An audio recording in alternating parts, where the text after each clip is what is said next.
नमस्कार, मी अर्चना. गावकडच्या रेसिपी या चॅनलवर तुमचं स्वागत. आणि मी तुम्हाला छान अशी रस्सा भाजी दाखवणार आहे. ती बिना मसाल्याची म्हणजे कोणताही गरम मसाला किंवा धने वापरायचे नाही.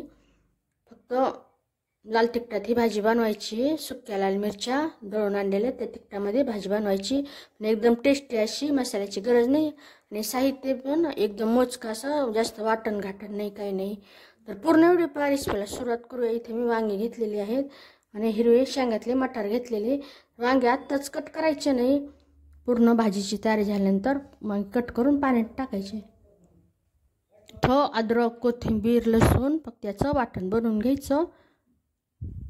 भांड्यामध्ये तेलामध्ये अद्रक, कोथिंबीर, लसूण आणि टमाटे, हिरवे मटार लगेच वांग्याच्या फोडी परतून घ्यायचं.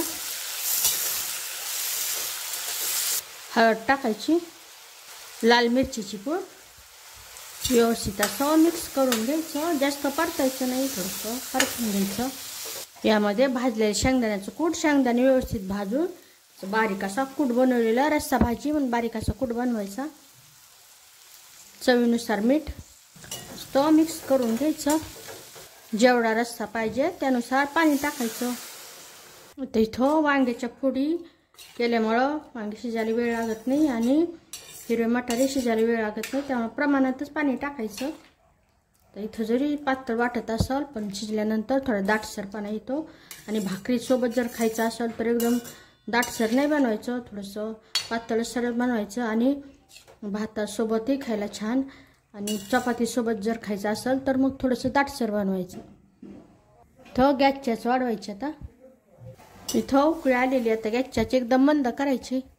मंद आचेवर झाकण ठेवून आता हे वांग्यानी मटार शिजून घ्यायचं. भाजी तयार झालेली. गॅस बंद करायचा.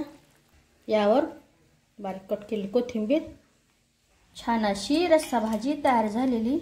कोणताही गरम मसाला न वापरता नक्की बनवून पहा बिना मसाल्यातली ही रस्सा भाजी. कशी झाली तेही मला कमेंटमध्ये सांगा. अशा माझ्या साध्या सोप्या पण टेस्टी रेसिपीज तुम्हाला आवडत असतील तर माझ्या चॅनलला सबस्क्राईब करा. चॅनलवरच्या बाकी रेसिपीजही आवडल्या तर त्यांनाही लाईक करा.